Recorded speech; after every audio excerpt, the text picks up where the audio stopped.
Pišem ovo iz moje spavaće sobe. Da budem iskren, to je jedino mesto na kojem mogu čisto da razmišljam. Od kad sam uklonio ogledalo iz komode. Pokušat ću da budem detaljniji što više mogu da budem. Svakim danom koji prolazi sve je teže da ne poludim. Ovo nije postavljeno sa namerom da nekog uplaši, već da upozori ljude koji imaju želju da uđu u nepoznato. Pre nego što nastavim dalje, želim da objasnim kako je sve ovo počelo. Nikad nisam bio zainteresovan za sekte ili magiju. Posle gledanja filma Insidious sve više počela da me privlači ideja lucidnog sna ili astralne projekcije. Sve je počelo nekoliko večeri posle filma. Osetio sam lucidne snove, ali nisam znao šta ih je izazvalo, ali se sećam da sam se probudio u dnevnoj sobi.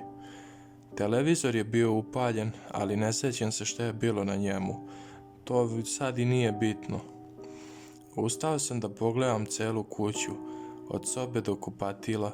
Kada sam trebao da proverim dvorište, preplavio me osjećaj da nešto nije u redu, te sam se probudio u mojoj sobi.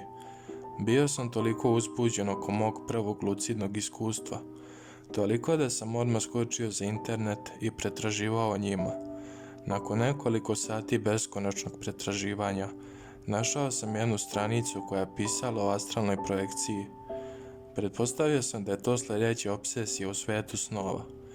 Pročitao sam sve što sam mogao i polako postao svestan da ovaj običan smrtnik ovo može da uradi.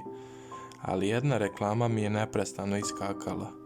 Glasila je: nikad ne testiraj limite dok nisi u svom telu. Dakle, ovo je objašnjavalo opasnosti demonskih bića na koja može da se naleti u astralnom svetu. Pomisli koliko loše može da bude, ona čak i nisu stvarna. Verujte mi na reč, ona su jednako stvarne kao ti i ja. Možete da imate puno problema ako nemate iskustva ili ste slabi kao što sam ja bio.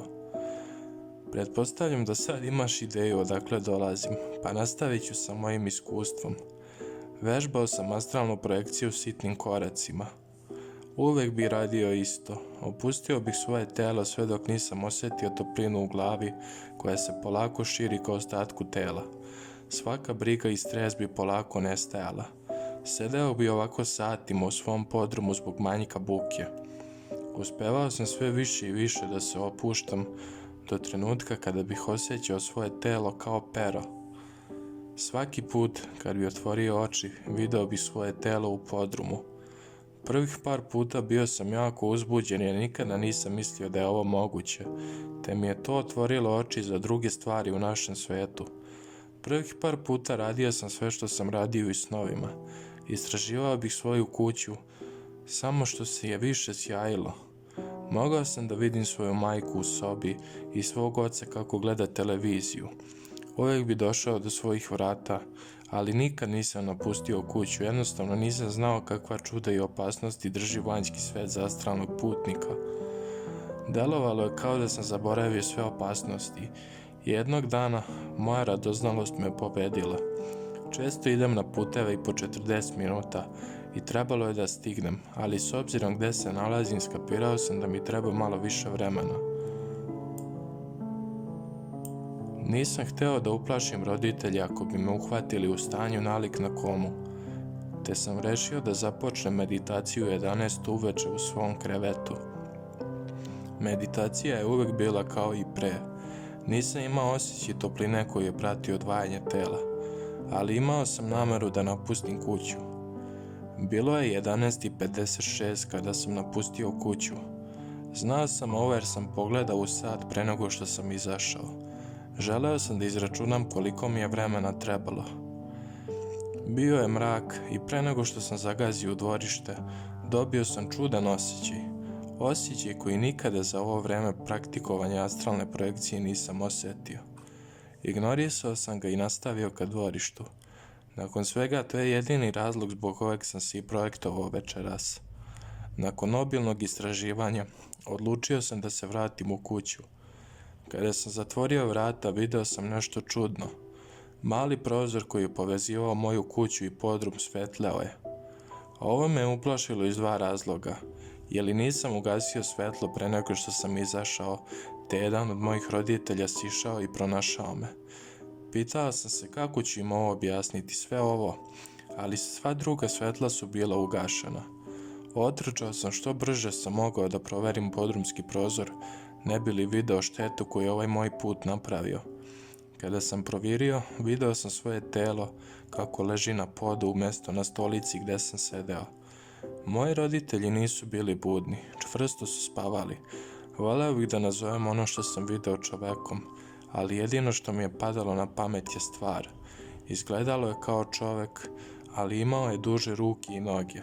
Koža mu je bila trula, ali iskreno ne znam što me je nateralo, te sam pokucao na prozor. Njegova glava se okrenula ka prozoru. Gledao sam u ono što bi oči trebale da budu. Uleteo sam u svoju kuću do podruma bez ikakve pretpostavke šta će se desiti kad uđem tamo.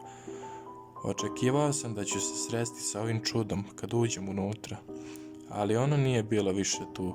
Svetla su bila ugašena kao i pre. Upalio sam svetla samo da bih video svoje telo. Sve je bilo normalno osim jedne stvari.